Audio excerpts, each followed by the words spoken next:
বিয়ের পর মেয়েদের বাপের বাড়িটা একটা বড় আবেগের জায়গা হয়ে দাঁড়ায়।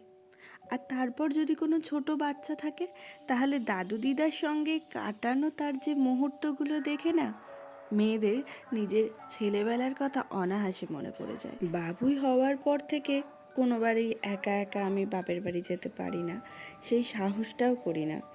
মানা এসে প্রত্যেকবার আমায় নিয়ে যায়। সবুজে ঘেরা চারিদিক দেখতে দেখতে বাড়ি ফিরে আমার দিন শুরু হয় মায়ের হাসি মুখ দেখে। হ্যাঁ, তারপর দিন শুরু হয় বলা ভালো, ল্যাদ শুরু হয়।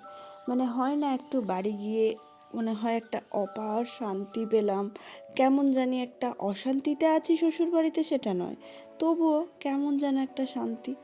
যদিও সবার ক্ষেত্রে ব্যাপারটা হয়তো সমান থাকে না, কিন্তু যাদের ক্ষেত্রে থাকে তারা বোঝে। ছেলেবেলায় সেভাবে কাছে পায়নি, কারণ সেই রকমই ডিউটি চলতো তখন। প্রচুর চাপ মিটিয়ে যখন বাপি বাড়িতে আসতো, তখন আমাদের গল্প বলা, পড়তে বসানো, আমাদের সঙ্গে খেলা করা সবটাই চলতো।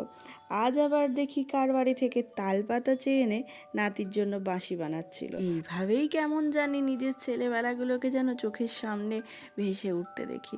আর এখানে বেরিয়ে এসে দেখি বাপি আলুগুলো বাচ্ছে। ও জানে এগুলো আলু, পটেটো করছে, কিন্তু আমায় বলছে, মা দাদুন ডিম বাচ্ছে।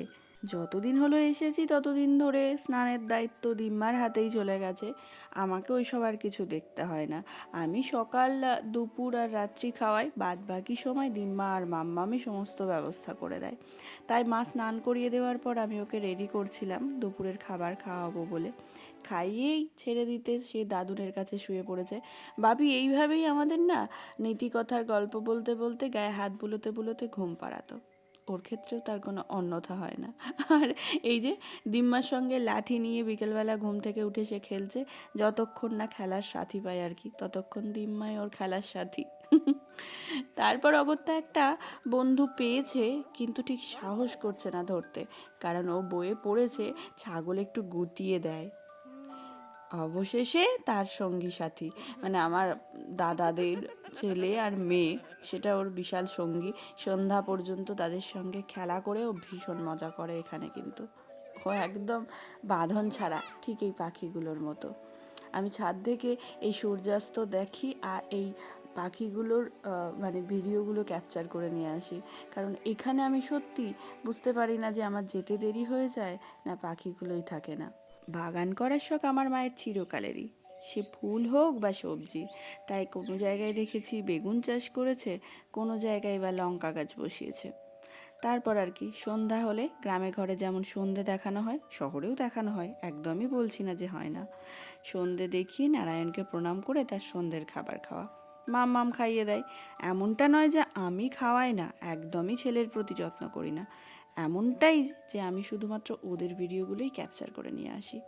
আর এই শাড়িগুলো বেনারস থেকে নেওয়া, এটা আমি মানাকে দিয়েছিলাম, আর নিচের শাড়িটা মা কিনেছিল বেনারস থেকে। এই রকমই কিছু কাজ থাকে, যেমন ব্লাউজ পিসগুলো কেটে নিয়ে এসে আমি মাকে এখান থেকে বানিয়ে পাঠাই।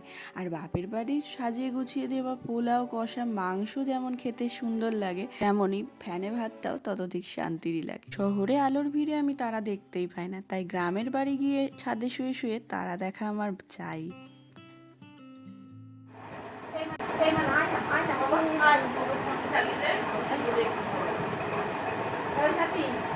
এই যে এই 3 বেলা ডেকে ডেকে খেতে দেওয়া, এটা আমি সত্যিই খুব মিস করি। এটা সব মেয়েরাই মিস করে বোধহয়। ভালো থাকুক সব মায়েরা। তারপর ছুটি শেষ হয়, রূপম বা বোনের সাথে আবার শ্বশুরবাড়ি ফিরতে হয় মায়ের চোখের জল দেখতে দেখতে। এটাই তো মেয়েদের জীবন। এক আঁচল স্মৃতি কুড়িয়ে নিয়ে আসি ততদিনের জন্য, যতদিন না আমি আবার বাড়ি যাই। তোমাদের সাথেও কি এটা হয় জানিও। আজ তবে এটুকুই, সবাই খুব ভালো থেকো।